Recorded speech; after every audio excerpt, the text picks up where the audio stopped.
안녕하세요. 브레인리드 한의원의 설지현 원장입니다.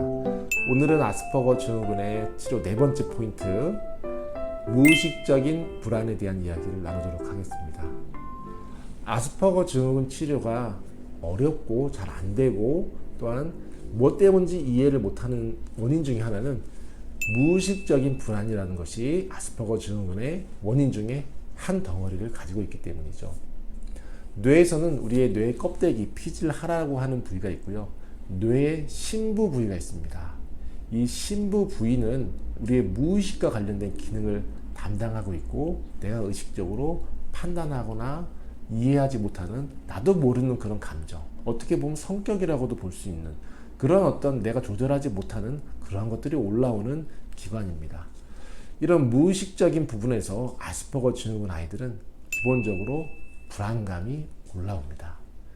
일반 사람들도 불안증이 있을 수 있지만 아스퍼거 증후군은 자기도 모르는 불안증이 올라오죠. 즉 어떤 이유가 아니라 일반적으로 불안하고 일반적으로 긴장을 더 많이 하게 됩니다. 그러다 보니 조금 더 불안한 상황이 생기면 훨씬 깜짝깜짝 잘 놀라거나 그것이 안 좋은 기억으로 오래 남게 되고 그것이 반복적으로 떠오르게 되고 그런 사건이 생길수록 사회와 환경에 대한 두려움과 공포감이 점점 살면서 생겨나게 되죠. 엄마 아빠가 아무리 편안하게 해준다 할지라도 이 아이가 기본 세팅이 많이 불안하기 때문에 아무리 잘해주는 것을 통해서 치료가 되지가 않습니다. 편안한 환경에 있다고 이 불안이 녹여지지가 않아요. 근본적인 불안 자체를 이겨낼 수 있는 힘을 만들어줄 때 불안감이 줄어들게 되는데, 이런 것들이 일반적인 심리치료나 놀이치료를 통해서 제한이 됩니다. 왜냐하면 의식적인 부분의 어떤 심리나 놀이를 통한 마음치료의 영역이랑 좀 다르기 때문이죠. 즉 무의식적으로 굉장히 깊은 곳에 있는 원인이죠. 그것이 무엇 때문에 왔는지 그거는 우리는 알 수는 없어요. 하지만 그것이 있다라고 하는 것은 안다라는 거죠. 대부분의 아스퍼거 증후군은 이런 잠재의식 깊은 곳에 상당한 불안감을 가지고 있습니다. 그래서 이러한 불안감을 어떻게 치료하는가? 저희가 하는 치료 중에서는 첫 번째, 한약 치료를 통해서 하게 됩니다.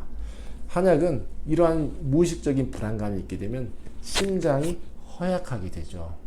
보통은 장 기능이 사회성하고 깊은 관련이 있다고 알려져 있고 현대 과학은 거기까지 밝혀냈지만 이 심장이 뇌에 영향을 주는 것까지는 밝혀내지는 못했어요. 하지만 한의학에서는 이미 오랜 기간 전부터 심장을 튼튼하게 해주는 치료를 통해서 무의식의 불안 또는 의식의 불안을 일정 부분 치료해주는 그런 약들이 개발이 되어 왔고, 또한 자체적인 연구와 그런 약을 개발을 하는 걸 통해서 아스퍼거 증후군 아이들의 이런 잠재적인 긴장 불안감을 줄여주는 약들을 저희는 많이 개발을 해왔습니다.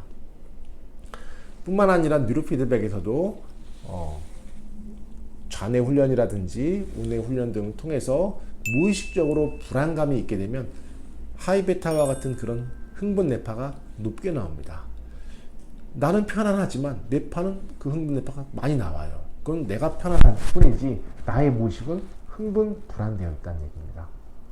그렇기 때문에 의식적으로 본인은 그것을 몰라요. 특히 아스퍼거 증후군 당사자는 그것을 알 수가 없습니다. 다만 주변에서는 조금 알 뿐 본인은 알 수가 없어요.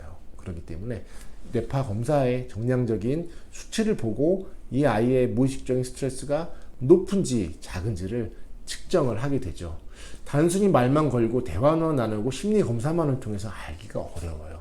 뇌 자체에서 나오는 이런 불안 뇌파가 항진되어 있는 것들은 이 친구가 그것을 줄이려고 노력을 한다고 줄어들지가 않습니다. 항상 지속적이고 반복적으로 나오고 그런 채로 그냥 살아가는 것 뿐입니다. 이러한 과학적인 검사를 토대로 해서 한약을 써보고 뇌파 훈련을 통해서 그런 불안, 무의식적인 불안을 충분히 줄여주게 된다면 이 친구가 예전에 비해서 사람과의 관계를 시작하거나 유지를 하거나 또는 불편한 상황이 됐을 때 이 친구가 느끼는 외부적인 불안감과 불편감이 지금보다 줄어들게 됩니다. 줄어든다라고 하는 것에서 끝나는 것이 아니라 주변의 관심이 확장이 될 수 있는 그러한 기본 틀을 마련할 수 있게 되죠.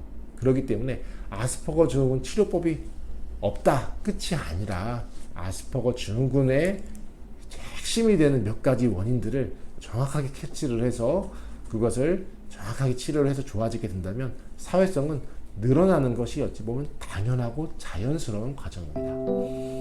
오늘은 아스퍼거 증후군의 무의식적인 불안감에 대한 이야기를 나누었습니다. 보다 궁금하신 부분들이 있다면 언제든지 저희 한의원으로